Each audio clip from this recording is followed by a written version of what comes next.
Welcome back again to the online class series, and as we have discussed in the first video that what is the effect of temperature and pressure. That is, in the previous video we have discussed the effect of temperature on the interconversion of different states of matter. Now here we are going to talk about the effect of pressure on the interconversion of different states of matter. For this we are going to take up a cylindrical vessel, and in this cylindrical vessel we are going to take certain amount of gas, and then we are going to apply a piston over it. Now as we are going to apply pressure on the piston, in the previously you can see that the particles of the gases, they are far apart from each other and they are having large amount of spaces between them.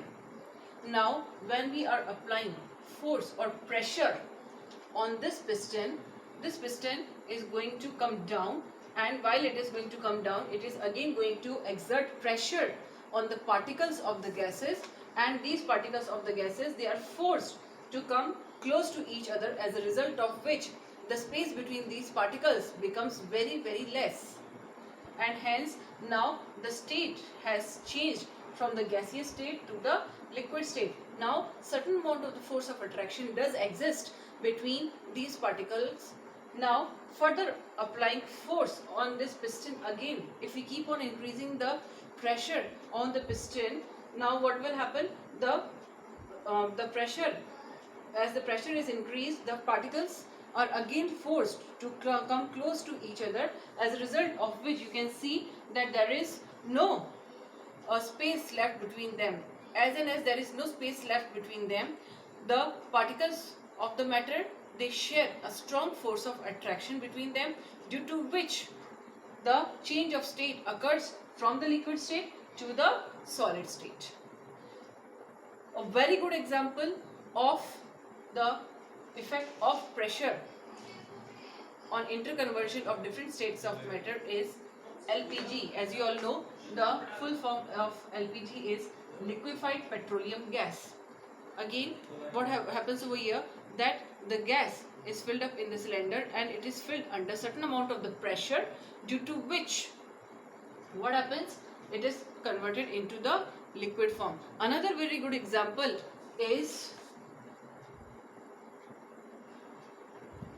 the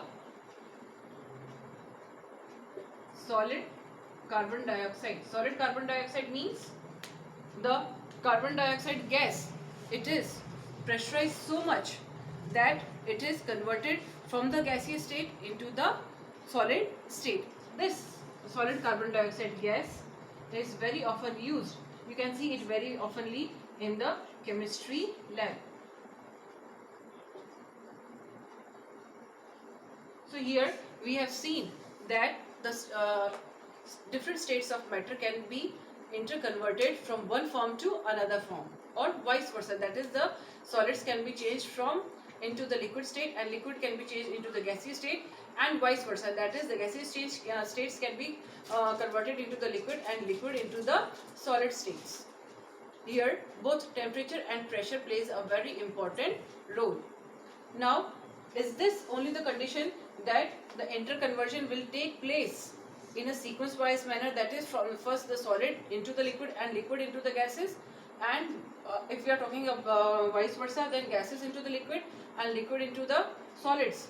It is not necessary that it has to take the whole of the procedure. There is again one method by which the solids, they can be directly converted into the vapor form.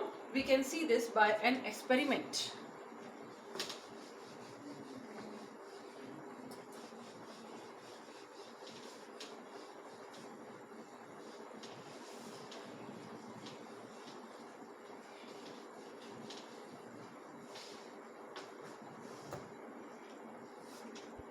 For this, you have to take a petri dish, put this petri dish on a wire gauze,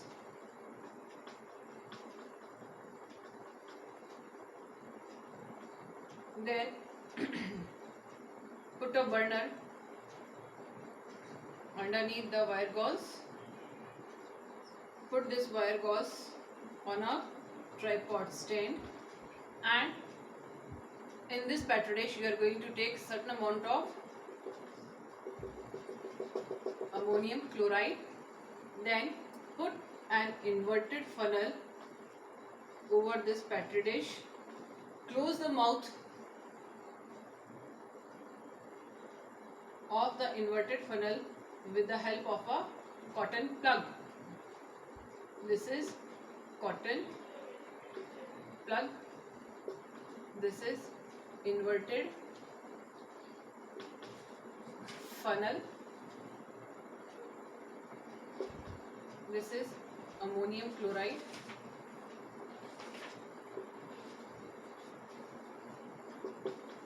this is the petri dish, or you can say the china dish. This is the wire gauze.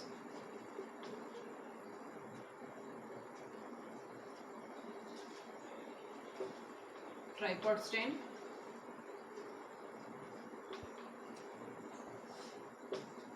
Bunsen burner.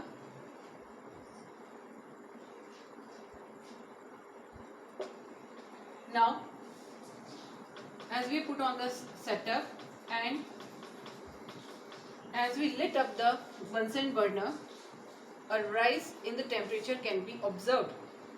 As and as the burner keeps on burning up, the temperature of the system starts rising up, as a result of which the heat energy produced due to the temperature is gained up by the particles of ammonium chloride, and they gain the kinetic energy due to this, and they start moving far apart from each other. That is, after certain time we will observe that the vapors of ammonium chloride starts coming out from the crystals of ammonium chloride, which is in the solid form, and these vapors start settling down over here, that is on the rim of the inverted funnel.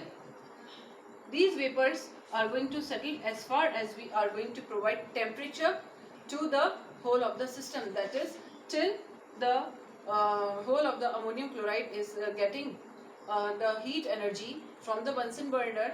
The particles are going to gain energy, that is in the form of the kinetic energy, and they are going to convert into vapor form, that is from solid directly into the gaseous state, and they are going to settle at the rim of the inverted funnel.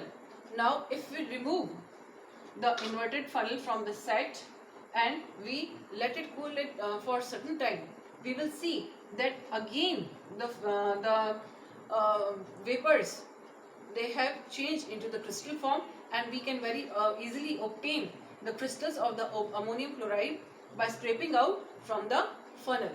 That is, here the change of state has occurred from the solid state directly into the gaseous state, and from the gaseous state back into the solid state. There is no intermediary state in between, that is, there is no stage of liquids present in between these two states.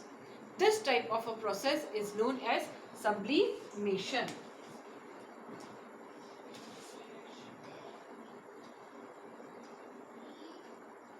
From this we can say that sublimation is a process in which a solid is directly converted into gaseous state, or vice versa. Tomorrow we are going to learn about the rest of the things, that is evaporation, what is evaporation, and what are the factors affecting evaporation in our day-to-day life. Thank you.